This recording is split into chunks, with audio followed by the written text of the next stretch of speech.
YCP హయాంలో ఇప్పుడు నేను కొన్ని ప్రశ్నలు అడగదలుచుకున్నాను. నిన్న ఎవరైతే పెట్టారో కార్యక్రమాన్ని, అయ్యా ప్రొద్దుటూరులో ఒక చేనేత వర్గానికి చెందిన నందన సుబ్బయ్య గారిని అతి కిరాతకంగా హతమార్చారే, ఇది నిజం కాదా? అలానే అమర్నాథ్ గౌడ్ గారిని పెట్రోల్ పోసి నడి రోడ్డు మీద చంపారు, ఇది నిజం కాదా జగన్మోహన్ రెడ్డి గారు? అలానే చూసుకుంటే తుని నియోజకవర్గానికి చెందిన బీసీ నేత లాలం బంగారయ్యను కూడా అతి కిరాతకంగా హతమార్చారు. మళ్ళా పల్నాడు జిల్లాలో కూడా జల్లయ్య యాదవ్, తోటి చంద్రయ్య లాంటి వందలాది బీసీ నాయకులను హతమార్చిన ఘనత మీది కాదా జగన్మోహన్ రెడ్డి గారు? ఇవన్నీ నిజం కాదా? అలానే మా నాయకుల్ని, ఎక్స్ ఎమ్మెల్యేలను ఎంతమందిని ఇబ్బందులు పెట్టారు, కేసులు పెట్టించారు.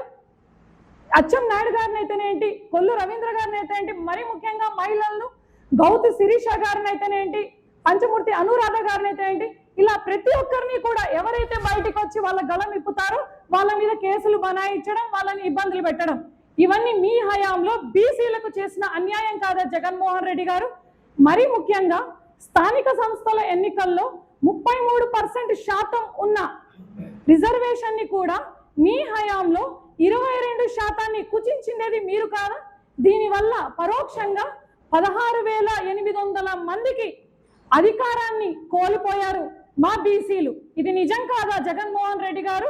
ఇలా ఒకటి కాదు, రెండు కాదు. మరి ముఖ్యంగా చూసుకుంటే 2014 టీడీపీ హయాంలో ఆదరణ పథకం వంటి ఎన్నో పథకాలను ప్రవేశపెట్టిన మా నాయకులు మీ హయాంలో మీరు వచ్చిన వెంటనే ఆదరణ పథకాన్ని కూడా రద్దు చేశారు, ఇది నిజం కాదా జగన్మోహన్ రెడ్డి గారు? 2024వ సంవత్సరంలో ఎప్పుడైతే టీడీపీ హయాంలో వచ్చిందో, వచ్చిన వెంటనే ఆదరణ పథకం 1, ఆదరణ పథకం కింద 2 కూడా మళ్ళీ తిరిగి అమలు చేసి వివిధ వృత్తులు చేసుకునే బీసీ కుటుంబాలను భవిష్యత్తుని ముందుకు తీసుకెళ్లే విధంగా మా నాయకుడు చంద్రబాబు నాయుడు గారు పనిచేస్తున్నారు. ఒక పక్కన సంక్షేమం, ఒక పక్కన అభివృద్ధిని ముందుకు తీసుకెళ్తోంది మన ఆంధ్ర రాష్ట్రాన్ని, ఇది నిజం కాదా జగన్మోహన్ రెడ్డి గారు?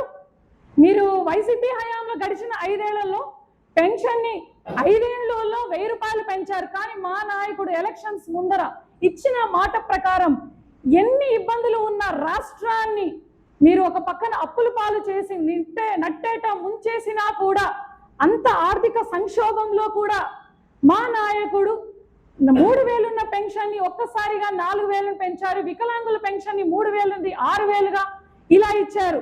ఇవన్నీ నిజం కాదా జగన్మోహన్ రెడ్డి గారు?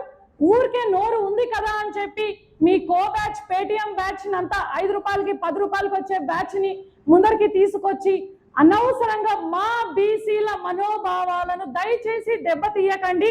ఎందుకంటే మీరు పెట్టుకోవాలనుకుంటే రెడ్లలో లేదా మీ సామాజిక వర్గానికి చెందిన ఓసీ అని పెట్టుకోండి, గలం ఎంతైనా చెప్పుకోండి. కానీ బీసీ గలం అని చెప్పి ఓసీల పెత్తనం ఏంటి? ఇక్కడే తెలుస్తుంది మీరు ఏ మాత్రం వర్క్ చేస్తున్నారో పార్టీలో, మీ నాయకులు ఏ మాత్రం పనితీరు మీరు ఎలా ఉందో అని తెలుస్తోంది. ఒక పక్కన విద్య, నైపుణ్యం, పారిశ్రామిక రాయితీలు, ఆదరణ అంటూ పథకాలను మీరు రద్దు చేసినా మా నాయకుడు అవన్నీ కూడా ముందుకు తీసుకెళ్తున్నారు. త్వరలోనే ఆదరణ పథకం 3ను కూడా అమల్లోకి తీసుకొస్తున్నారు. మరి ముఖ్యంగా టీడీపీ అంటే తెలుగుదేశం పార్టీ బీసీలకు సామాజిక ప్రగతి, ఆర్థిక పరిపుష్టికి ఆదరణ పథకం లాంటి ఎన్నో పథకాలను అమలు చేస్తోంది. కాబట్టి ఇలాంటి పనికి మాలిన కార్యక్రమాలు నిర్వహించకుండా ఏదైనా జనాలకు, ప్రజలకి ప్రతి ఒక్కటి తెలుసు, ప్రతి ఒక్కటి గమనిస్తూనే ఉన్నారు. పనికొచ్చే రాజకీయాలను దయచేసి చేయండి. లేదంటే ఇప్పుడు వచ్చిన మీకు ప్రతిపక్ష హోదా కూడా లేదు ఇప్పుడున్న పరిస్థితుల్లో. రానున్న రోజుల్లో ఆ 11 సీట్లు కూడా మీరు గెలవలేరని నేను హెచ్చరిస్తున్నాను ఈ విధంగా. Thank you.